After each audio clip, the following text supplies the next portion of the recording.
Ito na nga yung part 2 ng paglilinis na ginawa ko last 2 weeks ago. Isinunod ko namang linisan itong dining table namin. Madami rin kasing tambak-tambak dito na hindi ko pa naiayos nung nakaraang araw. Sabay ko rin ngang lilinisan yung ref dahil bibili na rin kami ng stock sa mga susunod na araw.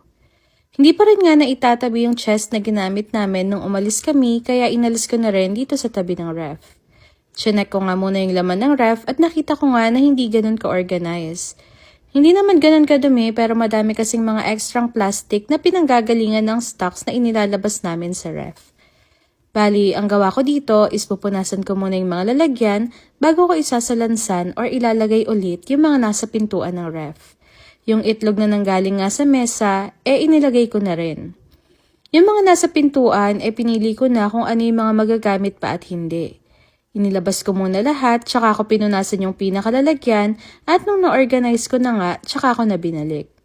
Wala naman masyadong laman tong pintuan kundi yung mga natitirang tingi sa tomato paste, cubes, yung harina, crispy fried, dried fish, dito ko nga rin inilalagay. Yung ilang pirasong chocolate, tsaka fresh milk, nandito rin. Yung nasa pinakailalim nga hindi ko na ginalaw dahil puro facial mask lang naman yung nandoon. Sunod naman yung shelf at lalagyan ng gulay. Ito madalas yung naiiwanan ng mga pira-piraso ng gulay at plastic kapag kumukuha kami ng stock kaya ito rin yung dumudumi. Tinaktak ko na nga muna yung pinakalalagyan para maalis yung mga dumi tsaka ko na pinunasan sabay na rin dito sa pinaka-shelf ng ref na pinaglalagyan ng mga fruit juices at tubig. Yung freezer nga hindi ko na rin ginalaw dahil wala naman masyadong laman yun. Sunod kong inalisan ng laman itong sa taas ng ref. Dito namin madalas nilalagay yung mga nabibili namin na hindi nakasya dun sa pinakalalagyan namin ng stock.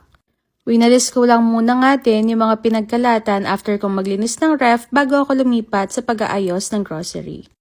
Dito ko nga lang din na-realize na sobrang dami pala ng stock namin ng mga delata pati na rin mga noodles.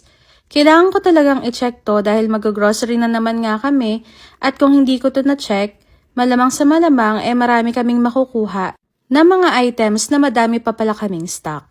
Maganda nga rin talaga na dapat nag-check tayo ng mga stocks natin before tayo mag-grocery ulit para hindi tayo nakakakuha ng sobra-sobra.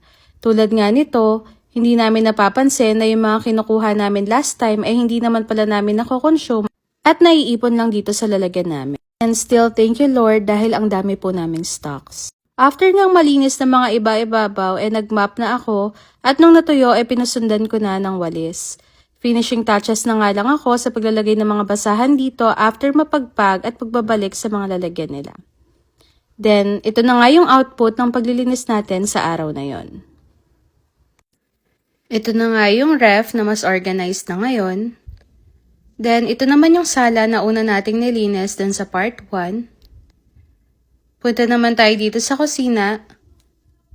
Ito yung pinaka-dining namin. Then, ito naman din yung kusina sa loob. And syempre, last is yung banyo na hindi ko na pinakita na nilinisan. Thank you Lord sa simple, maaliwalas at maganda po naming bahay.